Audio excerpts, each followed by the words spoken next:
Tá. Pessoal, seguinte. Então, vamos continuar aqui com o nosso conteúdo. Na aula anterior, a gente falou um pouquinho sobre os sofistas, tá bom? E quando nós falamos de sofistas, nós falamos também da uma fama que eles acabaram ganhando dentro da filosofia, né, por terem sido acusados de negar a verdade, negar a objetividade, né, negar a própria filosofia em si, né, de serem mercenários do conhecimento, de ensinarem seus alunos a mentirem, enfim, um conjunto de desqualificantes que a gente vê que se inicia, né, e que se consolida, né, dentro da filosofia, principalmente por conta da oposição aos sofistas que vai ser feita por Sócrates, Platão e Aristóteles, tá bom? É claro que outros pensadores também se opuseram a esses sujeitos, né? Mas muito da filosofia socrática, platônica e aristotélica, ela surge em oposição a questões levantadas pelos sofistas. Que aí, mais uma vez, a gente consegue medir a importância dos filósofos sofistas, tá bom? E é uma forma de também você medir o impacto das ideias de um pensador em qualquer área do conhecimento, né?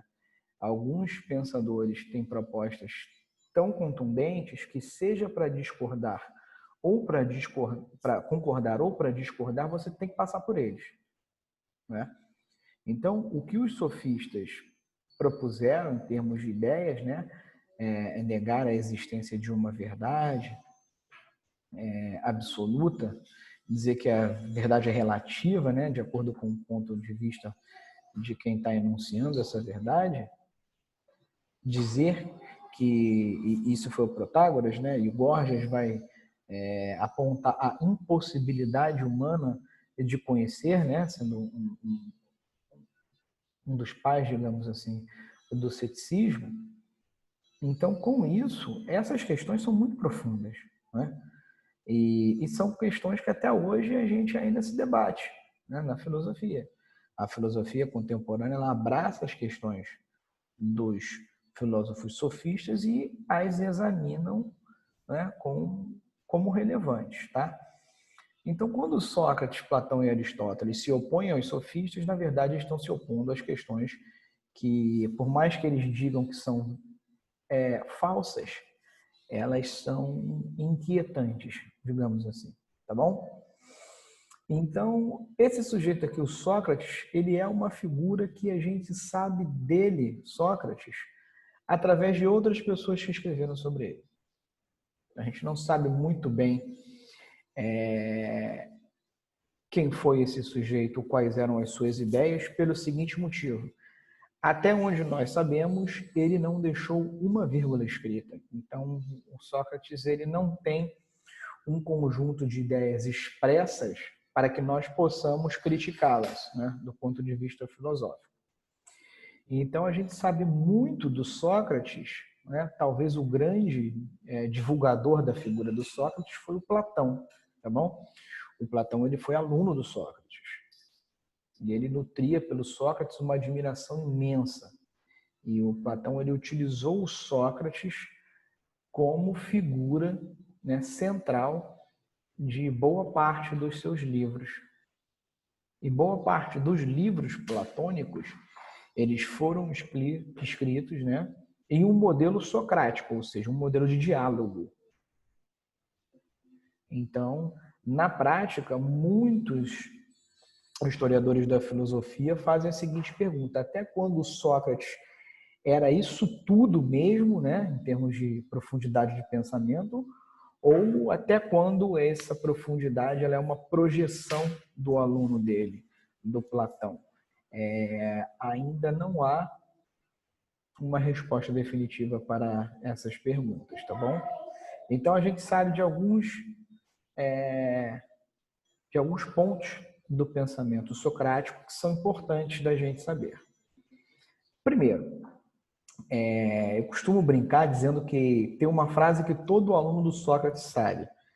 que ela é repetida principalmente no dia da prova, que é o só sei que nada sei. E por que isso, pessoal? Essa frase ela pode ser uma frase que é esquisita para um filósofo, né? Já o filósofo vai dizer, bom, não sei de nada. Tá, vamos lá. Reza a lenda, né, que o Sócrates teria ido ao oráculo de Delfos, né? É um oráculo importante, né? O oráculo é um vidente, digamos assim, né? Ia-se ao oráculo para tentar compreender questões importantes da vida, do futuro. E o oráculo, lá no oráculo de Delfos, o Sócrates teria perguntado: quem é o homem mais sábio do mundo? E o oráculo teria respondido: é você, Sócrates. Isso lá pelos 40 anos do Sócrates. Sócrates viveu bastante para ela. E ele teria ficado surpreso, né? E a partir desse ponto da vida dele, né? Lá pelos seus 40 anos, ou seja, já numa idade madura, o Sócrates começou a se dedicar a atividades questionadoras, né? Ou seja, a filosofia. E o que o Sócrates tem de tão importante a ponto da gente dizer que um conjunto de pensadores eram pré-socráticos e outro conjunto de pensadores eram socráticos? Eram socráticos. Então a gente vai ver que o Sócrates ele vai ser o primeiro filósofo a se dedicar a questões tipicamente humanas. Ele é considerado o pai da ética, por quê? O que na época se chamava ética, era o estudo do ethos. Ethos vem do grego comportamento. Então, a ética é o que hoje nós chamaríamos genericamente de ciências humanas, né? De humanidades, que é um conjunto de comportamento tipicamente humano, e a ética estudaria esse comportamento humano, mas sob o prisma filosófico. Então, por isso que o Sócrates é importante se comparado aos filósofos anteriores que só estudavam questões relacionadas à física, à natureza, tá bom? E o Sócrates, quando é confrontado com essa suposta sabedoria, ele se espanta. E daí nasce esse espanto dele, do só sei que nada sei. A frase só sei que nada sei, ela é importante para a filosofia, por quê? Porque ela é o passo inicial para o filosofar. O passo inicial para o filosofar é se desprender dos próprios preconceitos, dos próprios achismos, do que a gente considera que é conhecimento, mas quando são examinados na prática, não são conhecimentos verdadeiros, eles não se sustentam. Então, admitir a própria ignorância, e a ignorância aqui é um não saber, né? Vamos lembrar. Ignorante é aquele que não sabe alguma coisa sobre um determinado assunto. E todos os seres humanos são ignorantes em relação a determinados assuntos, né? Eu sou ignorante em relação ao alemão, não sei falar alemão. Então, isso não é sinônimo de burrice, é sinônimo de não saber. Então, quando você admite que é ignorante, que não sabe de tudo, o Sócrates vai dizer isso lá no seu julgamento, né? Na Apologia de Sócrates, narrada pelo Platão no julgamento dele. O Sócrates vai dizer: o que me põe em ligeira vantagem em relação às outras pessoas é que eu tenho consciência da extensão da minha ignorância. É isso que me faz diferente. Eu não sou mais sábio do que os outros. Eu tenho consciência da minha ignorância. Isso é diferente. Que a partir do momento que eu tenho consciência da minha ignorância, eu não cometo o erro crasso de achar que eu sei tudo.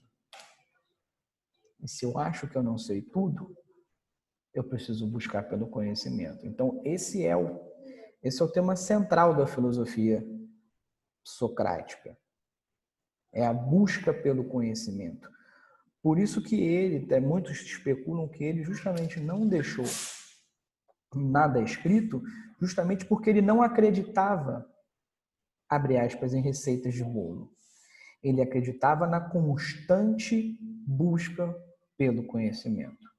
E que essa busca teria que ser individual, já que os meus preconceitos não são os mesmos que os preconceitos de outras pessoas. Beca, Beca, fecha a janela para mim, a porta para mim. Beleza. Um minuto só, pessoal. Então, pessoal, seguinte. Outra coisa importante do Sócrates, o primeiro passo, o passo central é da consciência da própria ignorância, não é? Da não pretensão de saber de tudo. O segundo passo é como é que o Sócrates propõe essa busca pelo conhecimento. Então, afinal de contas, tá, ok, eu tenho extensão da minha ignorância, logo de que eu não sei tudo, mas como é que eu faço para buscar a verdade? Como é que eu faço para acessar a verdade? Então, esse é um ponto importante pelo seguinte motivo. O Sócrates, ele acredita, e esse modelo do Sócrates, né, o modelo do diálogo socrático, esse método de ensino, digamos assim, ele é válido até hoje. Assim, ele pode ser observado, por exemplo, em debates em televisão, em rádio, enfim, em locais em que se discutem ideias. É possível ver, por exemplo, pessoas com ideias diferentes sobre determinado assunto debatendo, ou seja, confrontando no sentido positivo, confrontando as suas ideias. E esse é o diálogo socrático. Porque eu proponho uma ideia e o outro sujeito rebate a ideia. Ele pensa sobre a minha proposição, podendo concordar ou discordar, né? E adiciona outras proposições. Então, eu falo A, ele fala B, eu falo C, ele fala D e assim por diante. E com isso, de acordo com a concepção socrática, vai se construindo um consenso, ou seja, uma ideia mais refinada sobre determinado assunto. Por quê? Isso também é de base socrática. Ora, eu sou limitado em termos de conjunto de conhecimentos.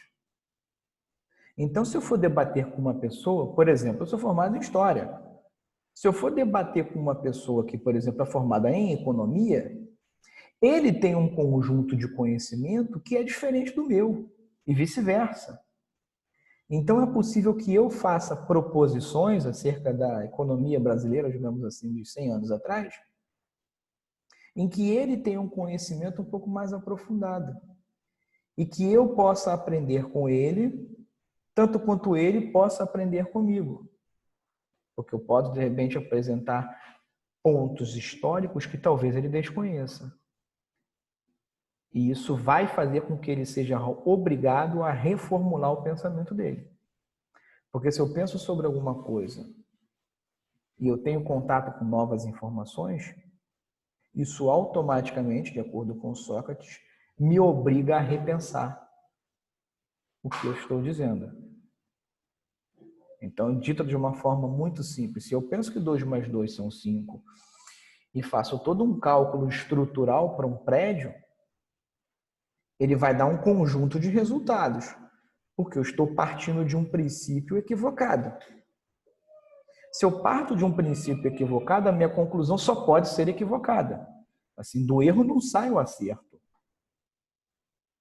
No entanto, se eu sou corrigido e alguém me diz, 2 mais 2 igual a 4. Então, com isso, eu sou obrigado a refazer todos aqueles meus cálculos para que agora, baseado na verdade, o projeto que eu desenvolvi chegue a um resultado acertado. Então, é uma proposição simples e, ao mesmo tempo, complexa do Sócrates. É você estar sempre reformulando o seu pensamento, porque você está em uma eterna busca pelo conhecimento. Então, daí também muita gente dizer por que o Sócrates não deixou nada escrito. Porque a todo momento nós estamos aprendendo e nos reformulando, aprendendo e nos reformulando, aprendendo e nos reformulando, e assim por diante. Então, reparem, esse é um princípio muito interessante do Sócrates, que é o princípio que é o espírito da filosofia, é o próprio espírito da filosofia, que é o se reformular. Cada vez que você conhece mais, você se reformula, você se transforma. E a própria filosofia, quanto mais conhece, mais ela se transforma. Tá bom? Ponto essencial do diálogo socrático. E como é que é esse diálogo socrático? Ele é dividido em duas partes. A primeira parte é o que ele chama de ironia. E aqui a ironia, pessoal, não é uma ironia no sentido negativo, no sentido de você ridicularizar outra pessoa. Mas é uma ironia no sentido de você provocar outra pessoa a perceber o próprio erro. Exemplo. Um exemplo muito simples, inventado. Digamos que eu, Sócrates, pergunte para um indivíduo: bom, sei lá, o homem para ser corajoso, ele precisa, sei lá, servir as Forças Armadas? Digamos que a resposta do indivíduo seja sim. Tem, porque ali ele vai enfrentar um inimigo, né? Vai precisar ser corajoso. E para isso, para enfrentar o inimigo, precisa ser corajoso, né? Para saber que pode perder a própria vida e tudo mais. Tá, ok. E aí o Sócrates pergunta: pô, mas e as pessoas que não servem o exército, as Forças Armadas? Será que todas elas são covardes? Necessariamente covardes? Porque em algumas cidades, em alguns lugares do mundo, não existem exércitos. Então isso quer dizer que todas as outras pessoas, homens e mulheres, mais velhos e mais novos, que não prestaram o serviço nas Forças Armadas, todos eles são covardes? Aí o sujeito, digamos que o sujeito possa responder: não, existem algumas pessoas que sim, não serviram as Forças Armadas e são corajosas. Reparem bem nesse exemplo muito simples, o que o Sócrates está fazendo? Ele está induzindo, através de perguntas, o outro sujeito a chegar à conclusão por si próprio, tá bom? O Sócrates não diz o que as pessoas devem pensar, mas ele está induzindo, ele está encaminhando o sujeito a chegar à conclusão de que o que ele sabe sobre, por exemplo, coragem, na verdade é um preconceito, um conjunto de conhecimentos que não se sustentam, se examinados de forma filosófica profunda. É a pergunta simples que ele faz. Pô, mas será que todo mundo que não ingressou nas Forças Armadas é um covarde? E se o sujeito diz que não, por exemplo, ele vai como ele Sócrates poderia responder, poderia fazer a pergunta. Geralmente ele fazia. Então, o que é coragem? E com isso ele passa para o segundo ponto do método socrático, que é a chamada maiêutica. Parênteses aqui para a vida do Sócrates. A mãe do Sócrates era uma parteira. E ele, Sócrates, ele fazia aquela metáfora, comparação. Ele dizia que o filósofo ele era uma espécie de parteira, porque ele ajudava as pessoas a parirem, a tirarem, a trazer para a luz um conhecimento que, segundo Sócrates, elas já possuem. E aí uma parte interessante da teoria socrática. Para o Sócrates, assim como Platão, o grande aluno dele, as pessoas já nascem sabendo.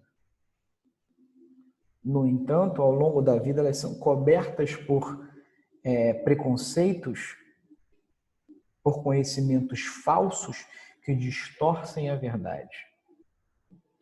Então, por que o Sócrates, na primeira parte da ironia, ele induz o sujeito a se contradizer?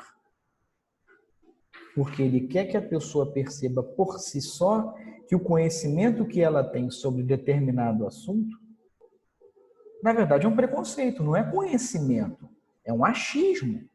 Eu acho que eu sei o que é a coragem, mas a verdade é que eu não sei. Por quê? Se eu admito que, se eu digo primeiramente que todas as pessoas corajosas são somente aquelas que serviram as Forças Armadas, e num segundo momento eu digo que é possível que pessoas que não tenham servido as Forças Armadas sejam igualmente corajosas, eu estou entrando em contradição. Eu estou dizendo, ó, uma coisa é A, outra é B. Coragem é só A, agora eu estou dizendo que coragem é B. Aí o Sócrates vai apontar. Bom, calma aí. Você está se contradizendo. Primeiro você está dizendo A e agora você está dizendo B? Você tem certeza que o que você sabe sobre determinado assunto é verdadeiro? Então, se a ironia é a parte destrutiva, digamos assim, do método socrático, a parte a maiêutica é a parte construtiva. O Sócrates, por meio de um diálogo positivo, de um diálogo saudável, da troca de ideias que eu expliquei para vocês agora há pouco, ele, Sócrates, junto com o seu interlocutor, eles promovem a construção, o refinamento de um conhecimento que seja mais sofisticado. Então, reparem, o Sócrates ele não está interessado em destruir o oponente. Ele não está interessado única e exclusivamente em dizer para o oponente, você é um burro ignorante. Não. Ele está querendo dizer o seguinte, olha, parte do que você acha que é verdadeiro não é verdadeiro. Vamos juntos construir, por meio do diálogo, um conhecimento que seja adequado sobre determinado assunto. E a partir desse momento, o Sócrates, que antes começa perguntando sobre quem é ou não corajoso, ele vai terminar, junto com o sujeito, nesse exemplo hipotético, tentando definir o que é coragem. Então, digamos, é só um exemplo hipotético, digamos que ele defina, então, depois de todo o nosso diálogo, eu acho que é adequado a gente dizer que coragem ela pode ser manifestada de várias formas, em vários aspectos da vida, e que coragem seria o sujeito tendo consciência dos próprios medos, ainda assim enfrentar determinada situação. Porque isso pode ser visto de fato nas Forças Armadas. Bom, eu tenho medo do meu oponente, porque eu tenho medo de morrer, no entanto, eu vou enfrentá-lo. Então, eu venço o meu medo. Olha, mas isso também pode ser feito, por exemplo, em uma situação de entrevista de emprego. Digamos que eu seja uma pessoa muito tímida. Tenho medo de expor as minhas ideias, mas para conquistar o meu objetivo, eu preciso vencer esse medo. Isso não é uma forma de coragem? Muitas pessoas diriam que sim. Então, esse modelo de coragem é quando a gente vence os nossos medos. Isso pode ser utilizado para N situações que tornam as pessoas, dentro dessas determinadas situações, igualmente corajosas. Então, repare, eu saio de um achismo lá atrás e chego a um conhecimento aqui na frente. Esse é o objetivo do debate socrático, né? É a síntese, é a chegada a uma ideia nova e mais complexa. E essa definição de coragem é a mais sofisticada que eu tenho hoje. Mas é possível que daqui a um ano eu entre em contato com outras pessoas que tenham conhecimentos igualmente sofisticados sobre a coragem, que possam me ensinar coisas novas. E aí, repito, mais uma vez, esse é o grande barato da proposição socrática. Ele não acha que ele chegou a um conhecimento definitivo. A busca pelo conhecimento é incessante, ela é eterna, ela não acaba. Então, como eu digo, é o próprio espírito da filosofia e da ciência. A eterna busca pelo conhecimento baseada na consciência de que os nossos conhecimentos individuais e coletivos eles são limitados. Tá bom? Esses pensamentos, né, que a princípio para nós hoje são aparentemente inofensivos, eles na prática nem sempre são. Por quê? O Sócrates vivia em uma época extremamente corrupta, numa Atenas já em processo de franca decadência. Esse processo de decadência ateniense, né? Atenas tinha acabado de perder a guerra do Peloponeso e vivia sob uma falsa democracia, né? Na verdade, uma ditadura dos chamados 30 tiranos. Esses sujeitos que se diziam governantes para o povo Na verdade, eram governantes para si, de acordo com os seus interesses. Então, quando Sócrates, e é uma coisa que diferencia ele dos sofistas, é o seguinte: o Sócrates é um professor que dá aulas no meio da rua, tal qual os sofistas, sim, mas ele não cobra pelas aulas dele. Ele não ensina as pessoas a mentirem melhor. Ele não distorce ou não tenta distorcer a verdade das coisas. Ele tenta chegar a uma verdade universal, ou seja, que seja válida para mim, para você, ontem e hoje e amanhã. Esse é o objetivo do Sócrates, chegar a uma verdade universal. Ora, isso é o oposto do sofista, que vende conhecimento para ensinar o sujeito a retórica, ao convencimento. A busca da verdade universal e admitindo que eu posso conquistá-la é se opor a Protágoras e ao Gorgias. Lembra que eu expliquei para vocês? Os filósofos sofistas, eles foram perigosos porque eles colocaram questões relevantes, né? Ainda que eles tenham sido denegridos ao longo da história, os questionamentos deles são questionamentos relevantes.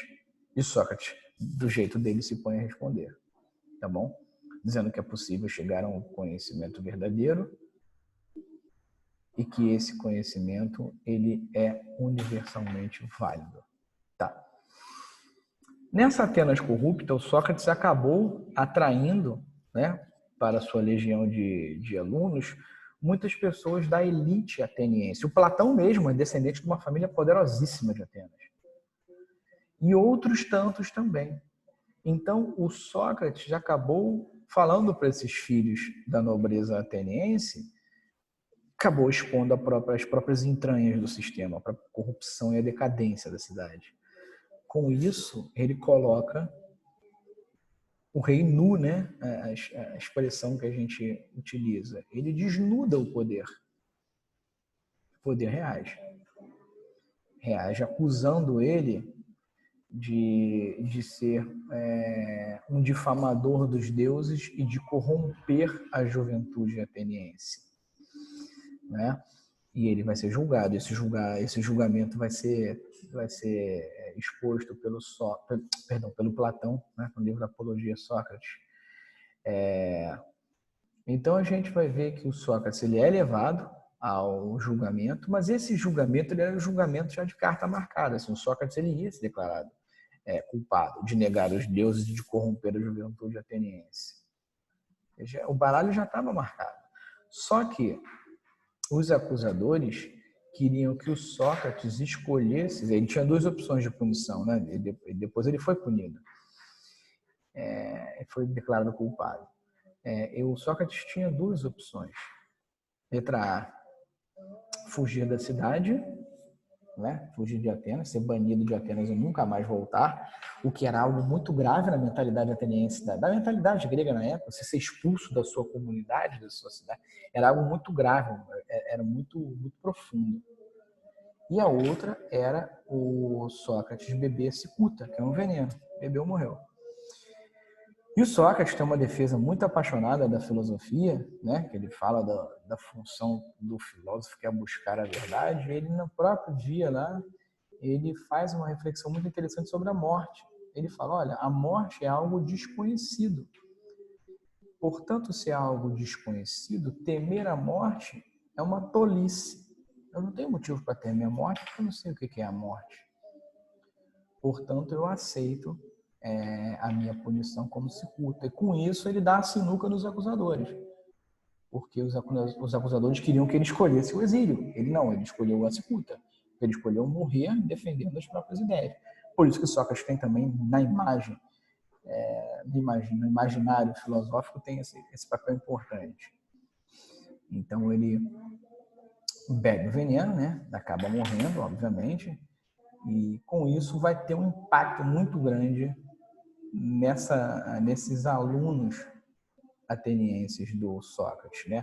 O Platão é um que vai ficar assim arrasado com a morte do Sócrates, né? E tá aí talvez muito que se explique por que o Platão era um sujeito que, por exemplo, desprezava a democracia, né? Era a favor de um governo elitista filosófico, por que o Platão talvez tenha projetado muito das suas ideias na figura do Sócrates, enfim. Mas esses são temas que a gente vai trabalhar nas próximas aulas, tá bom?